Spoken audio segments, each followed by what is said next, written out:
एक बार इसने एक बहुत बड़े संतों ऋषियों मुनियों की एक सभा का आयोजन किया।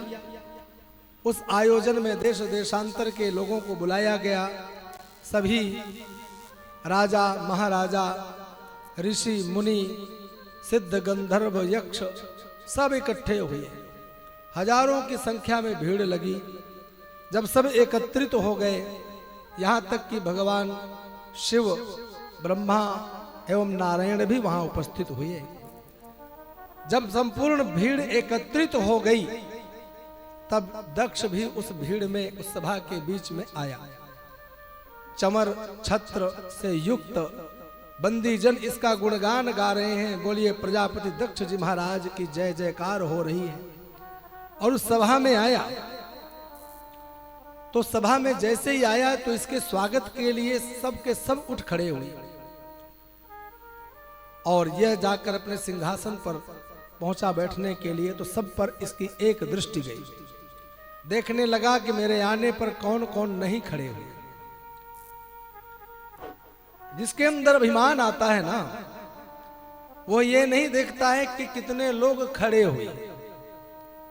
हजारों की संख्या में खड़े हुओं से वो संतुष्ट नहीं होता है। अगर उसमें कोई एक बैठा है तो उससे रुष्ट जरूर हो जाता है। यही अभिमान का परिचय है, यही अभिमान है। इसकी नजरें खोजने लगी कि इतनी भीड़ में खड़ा कौन नहीं हुआ, तो देखा कि ये भगवान शिव खड़े नहीं हुए। ब्रह्मा जी पिता हैं, पुत्र के आने पर पिता क्यों खड़े होंगे? उस पर क्रोध नहीं आया। नारायण को गुरु मानता है, दीक्षा गुरु हैं, इसलिए गुरु जी नहीं खड़े हुई, उस पर भी क्रोध नहीं। लेकिन जिसको मैंने अपनी पुत्री के साथ विवाह किया, ये मेरे पुत्र के समान होते हुए भी मेरे आने पर ये क्यों नहीं खड़ा हुआ, इस बात का बड़ा क्रोध आया, बहुत ज्यादा क्रोध आया। पहले तो बैठ गया, फिर नहीं रहा गया तो खड़ा हो गया। और ऐसे ही जैसे माइक लेकर हम बोल रहे हैं, ऐसे ही वो सबको बोला, भैया सब लोग ध्यान से सुनो, बैठ जाओ और ध्यान से सुनो। दक्ष ने कहा सावधान होकर के सभी सुने। केवल एक ही बात कहना चाहूंगा कि विशिष्ट लोगों में विशिष्ट लोगों का ही आगमन होना चाहिए। हाँ, समझदार लोगों के बीच में समझदार लोगों को ही रहना ठीक लगता है। सभ्य समाज में एक भी अगर असभ्य व्यक्ति आकर बैठ जाता है तो पूरी सभा को बिगाड़ देता है, पूरी सभा का स्वरूप बिगड़ जाता है। सब एक दूसरे का मुंह देखने लगे, भैया यहाँ कौन है असभ्य आके बैठ गया है, कौन आकर के बीच में यहाँ पर ऐसा बैठा है जिसके ऊपर दक्ष जी महाराज क्रोध कर रहे हैं।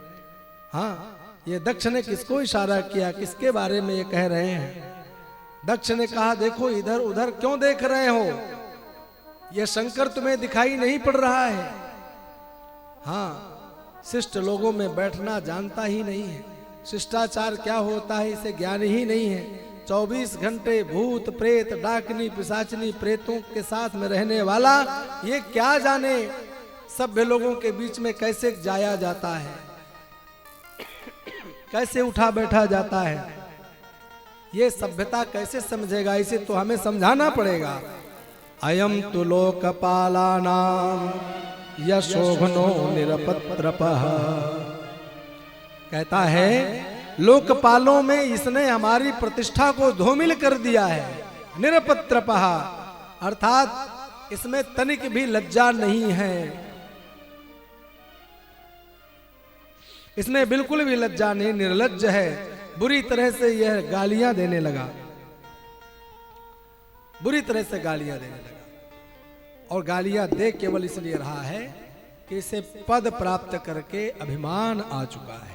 गोस्वामी तुलसीदास जी महाराज लिखते हैं, बड़े अधिकार दक्ष जब पावा, बड़े अधिकार दक्ष जब पावा, अति अभिमान हृदय तब आवा, अति अभिमान हृदय तब आवा।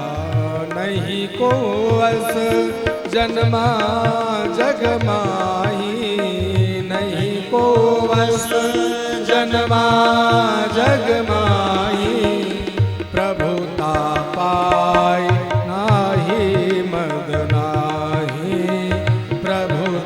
पाई जाए मदना। जब से इसे प्रजापतियों का अध्यक्ष बनाया गया तब से अभिमान आ गया और बोले ऐसा संसार में कोई जन्मा ही नहीं है जिसको पद मिल जाए और उसमें घमंड ना आए। पहले विधायक जी महाराज घर घर में जा करके चरण छूते थे, अपनी स्वाफी अपनी तौलिया चरणों में रख देते थे। महाराज ध्यान रखना, हाँ ध्यान रखना, हाँ आपका ही बेटा हूं। और चाचा जी नाना जी ये भी नहीं देखना कि किसके पैर छू रहा हूं, कोई भी हो बस पैर में लेटना। और जब जीत गए तो वही व्यक्ति गया, हाथ जोड़ रहा है, भीड़ में लगा है, लाइन में लगा है, विधायक जी महाराज को मिलने का समय नहीं। ये होता है मान प्रतिष्ठा बड़ाई धन वैभव पद प्राप्त होने के पश्चात व्यक्ति बिल्कुल भूल जाता है कि मैंने पहले किसके पैर छुए थे। दक्ष बोला मैंने अपनी मृगलोचनी कन्या का इस विकट पुरुष से विवाह कर दिया। ऐसा मरकट लोचन, मरकट लोचन का मतलब जानते हो? मरकट कहते हैं बंदर, लोचन कहते हैं आंख। बोले बंदर के समान आंख वाले के साथ मैंने अपनी मृगलोचनी कन्या का विवाह कर दिया। ऐसे ऐसे कटुवाक्य बोला कि वहां पर बैठे हुए सभी सभासद शांत सुन रहे हैं, किसी में बोलने की सामर्थ्य नहीं। केवल भगवान के गण थे नंदी जी महाराज जिनसे नहीं रहा गया, तमतमा कर खड़े हुए और खड़े होकर कहते हैं कि मैं तुझे अभी जवाब देता हूं। भोलेनाथ ने इशारा किया चुप बैठो। नंदीश्वर ने कहा वाह महाराज, आपको कोई बंदर की आंख वाला कहे और हम शांति से सुनते रहें, हमसे ये नहीं हो सकता है। आपके बारे में कोई भला बुरा कहे हम बिल्कुल नहीं सुन सकते हैं, हमें नहीं सुना जा रहा है।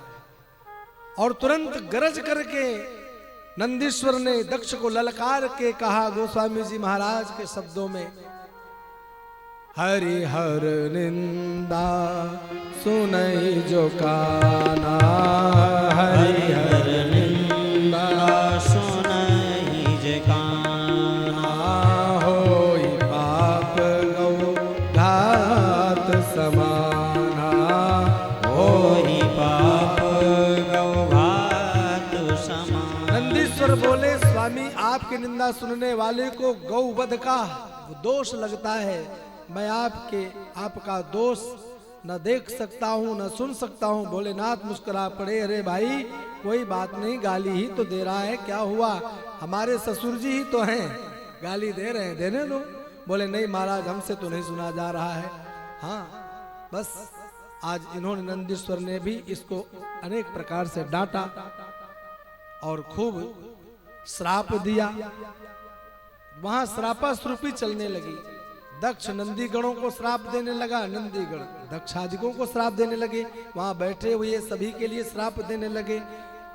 दक्ष ने कहा कि सारे के सारे ब्राह्मण पाखंडी हो जाएंगे, भूत प्रेत पिशाचों के समान भस्म लगाकर घूमते फिरेंगे, जितने भी शंकर के गण होंगे वो सब ठीक नहीं रहेगा, ठीक नहीं माने जाएंगे, ये कुवैशी माने जाएंगे। और नंदी गणों ने भी मिलकर नंदी जी महाराज ने वहां बैठे हुए ब्राह्मणों को, भृगु इत्यादि ब्राह्मणों को भी खूब श्राप दिया कि ये वेदों को बेचने वाले हो जाएंगे, वेदों को पढ़कर केवल उधर भरण का कार्य करेंगे, ये किसी का कल्याण करने की इनके अंदर सामर्थ्य ही समाज हो जाए समाप्त हो जाएगी। फिर जब श्रापाश्रुपी होने लगी तब भगवान भोलेनाथ विचार करते हैं कि अब यहाँ ठहरना ठीक नहीं है। हाँ बस इस दक्ष के द्वारा एक श्राप दिया गया, एक नियम बनाया गया कि आज के पश्चात इन शिव को कोई यज्ञ में भाग नहीं देगा। भगवान भोलेनाथ उस वाक्य को अंगीकार करते हुए नंदी को समझा करके अपने साथ वहां से तुरंत अंतर्धान हुए, कैलाश में पहुंचे।